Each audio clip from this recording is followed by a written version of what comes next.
Karena memang para ulama-ulama kita dahulu itu mereka memiliki apa? Para pecinta. Itulah yang menyebabkan mazhab mereka apa? Tersebar. Itulah yang menyebabkan ilmu-ilmu mereka apa? Tersebar. Sama seperti Ahmad ibn Hanbal, Syafi'i memiliki apa? Memiliki murid-murid yang giat dan gigih menyebarkan apa? Mazhab gurunya. Barakallahu fiik. Bukan soal masalah Ibn Taimiyah itu untuk ditaklidi oleh Imam Ibn Al-Qayyim, tetapi masalahnya perdebatan yang terjadi antara Imam Ibn Al-Qayyim dengan ulama-ulama semasa dengan Imam Ibn Taimiyah, masalahnya Al-Quran dan Sunnah itu terlalu memihak kepada siapa? Ibn Taimiyah. Makanya kita katakan, ya akhi, bukan kita itu masalah Ibn Taimiyah, bukan masalah itu Imam Ibn Al-Qayyim, bukan itu masalah Imam Ibn Abdul Wahhab. Kita nggak ada keterkaitan dengan sosok-sosok itu, tetapi karena kecintaan kita kepada Al-Quran dan Sunnah dan kegigihan mereka untuk memperjuangkan nilai dari Al-Quran dan Sunnah itu tampak pada diri mereka, yang kita tidak lihat sisi-sisi itu pada orang lain. Itulah yang menjadikan kita jatuh cinta kepada ulama-ulama ini. Itu terekam jejak-jejak mereka di kitab-kitab mereka.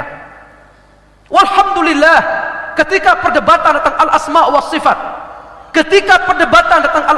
sifat, antara Imam Ibn Taimiyah dengan ulama-ulama Asy'ariyun misalkan, masalahnya teks-teks Al-Quran itu memihak kepada Ibn Taimiyah, bukan sosok Ibn Taimiyah. Kalau sekiranya itu memihak kepada Asy'ari, dia misalkan memihak kebenaran itu, teks-teks, lafaz-lafaz Al-Quran dan Sunnah, maka kita akan pegang teguh dimanapun kebenaran itu berada, bukan karena sosok Ibnu Taimiyah. Apakah kita mengikuti semua pendapat Ibn Taimiyah? Lah, banyak kita tinggalkan pendapat Ibn Taimiyah, banyak kita tinggalkan pendapat Imam Ibn Al-Qayyim. Karena pengibar panji bendera Salafiyun adalah orang yang paling jujur. Kebenaran itu dimanapun berada, maka mereka adalah orang yang paling pertama untuk memegangnya, bukan karena sosok orang. Baik, barakallahu fiik. Ini kedua bagian dari bab membela para wali-wali, kekasih-kekasih Allah Subhanahu wa taala.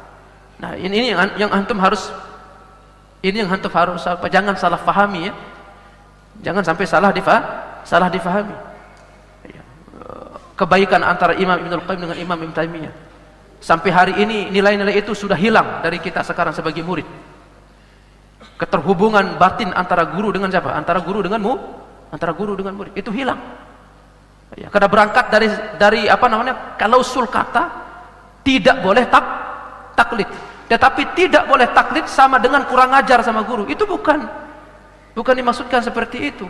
Tidak taklid itu harus disamakan dengan apa? Berpegang teguh dengan Al-Quran dan Sunnah. Tidak mengurangi nilai-nilai kebaikan kita kepada siapa? Guru. Ketika guru kita misalkan berfatwa demikian dan kita tidak setuju misalkan, kita doakan guru kita. Kita datangi guru kita empat mata. Kita tanya dalilnya apa? Kita tanya alasannya apa? Ketika ia berdalil dari sumber-sumber pokok-pokok Al-Quran dan Sunnah, dia layak untuk beristihad dalam masalah itu. Apa salahnya? Nah, jadi saya kasih rumus. Tidak taklid sama dengan bukan kurang ajar. Tidak taklid itu sama dengan apa? Berpegang teguh dengan Al-Quran dan Sunnah. Dan itu tidak menghalangi antum untuk tetap berbuat baik sesama apa? Kepada guru. Kalau nilai-nilai ini yang dibangun, insya Allah tidak akan kering lisan kita akan mengatakan apa? Allahumma ighfir li masyayikhina wa li asatidina wa muallimina. Ya Allah, ampunilah masyayikh kami, ampunilah ustaz-ustaz kami, ampunilah guru-guru kami. Nah, inilah talib salafi harus paham nilai-nilai ini, agar dia bisa memilah mana tidak taklid, mana taklid, mana kurang ajar, dan mana berpegang teguh dengan nilai-nilai Quran dan Sunnah. Semoga difahami. Wallahu a'lam bishawab.